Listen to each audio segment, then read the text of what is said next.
வந்து விடுமா இல்லை அசிங்கமாக ஆகிவிடுமா? எந்த குருவிடம் ஒரு சிஷியன் ஒரு கட்டவரலை கொடுத்திருக்கிறார். இன்று வெள்ளுக்கு அர்ஜுன் என்று மாத்தட்டி சொல்கிறீர்களே ஒரு சமூகம், அந்த சமூகத்தை பார்த்து சொல்கிறேன்.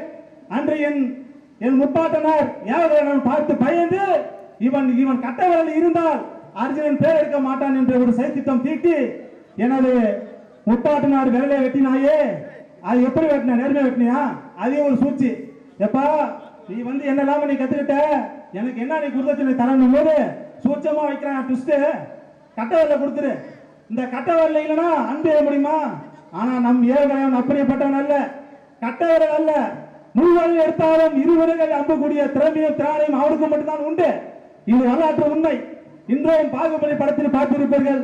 அவர் சொல்வார், யுவராணி நாவல் முன்முகம் என்று சொல்வார்கள். அப்போது கட்டவரல் பயன்படுத்த மாட்டார்கள். அந்த இலக்கிய வரலாறு நம் சமூகத்தை சேர்ந்த நமது பாட்டனார் ஏகாரனுடைய கல்வி வில்வத்தையில் அதுவும் ஒன்று. கட்டவரல் இல்லாமல் அவர் 4 பேர்களில் அம்பு வைத்த ஒரு திறமைதான் அந்த படத்தில் அருமையாக சுட்டிக்காட்டி கொண்டிருக்கிறார்கள்.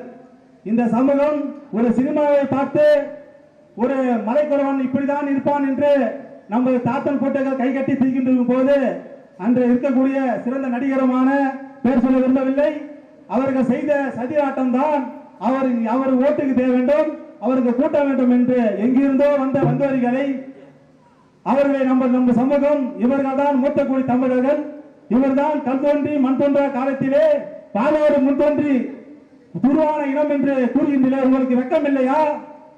ஏன் உங்க சமூகத்தை சொல்ல வேண்டியதுதானே? ஏன் உங்க சொல்ல திறமை இல்லையா? பொதுவாக ஒன்று சொல்லுகிறேன், இந்த சமூகத்திற்கு இந்த உலகத்திற்கு முதன்முறையாக போர்க்கலைகளிலிருந்து மருத்துவத்திலிருந்து விவசாயத்தில் இருந்து மற்றும் நம் அடிப்படை தேவை அனைத்தையும் பூர்த்தி செய்து அதை ஒரு நன்முறைப்படுத்தியது நம் இனம் என்பதை மற்றும் ஒருபோதும் மறந்துவிடாதீர்கள்.